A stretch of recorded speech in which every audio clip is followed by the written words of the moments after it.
Dito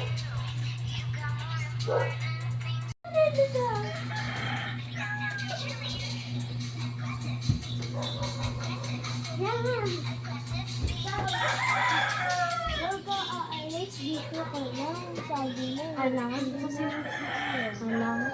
magtrabaho eh. Para bongga yung identity mo, di ba? At mamakusyon tayo, kailangan ko na magtrabaho, wala na tayo. Pero wala na tayo pang gastos. Kung dito lang tayo, sige na.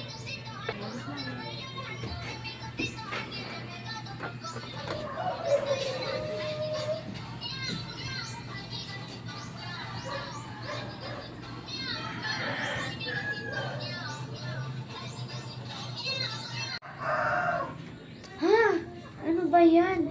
PFF ko pala yung nag-utos, nabugbugin ako. Manda ka sa akin, PFF. Ang sama ng ugali mo. Ngayon din, uuwi na ako.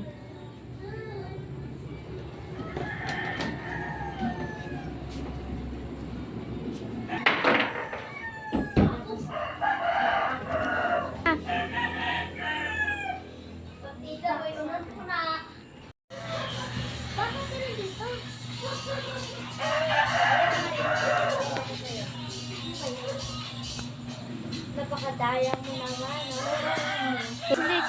napakadaya mo naman. Lahat ng pera mo na pinapadala ko sa'yo, binabayad mo. Binabayad mo lang pala para patayin ako, para lahat na pera ko makuha mo, ha?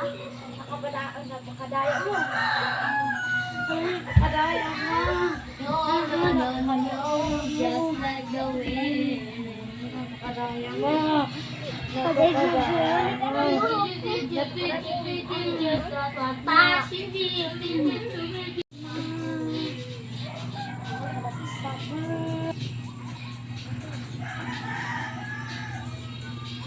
Bakit?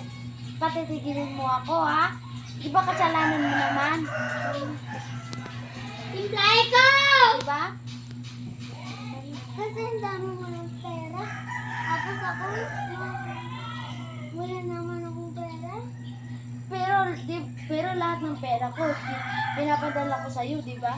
Wala na akong natitira eh. Wala na akong natitira.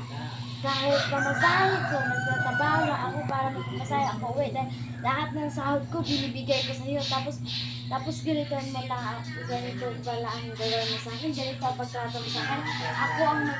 Ako ang nagpalaki sa'yo, kaya nung college pa tayo, di ba? Wala kang baon, ako ang nagbibigay sa'yo. Tapos kung naglalakad ka lang papunta bahay nyo, pinapusta dito sa... Kami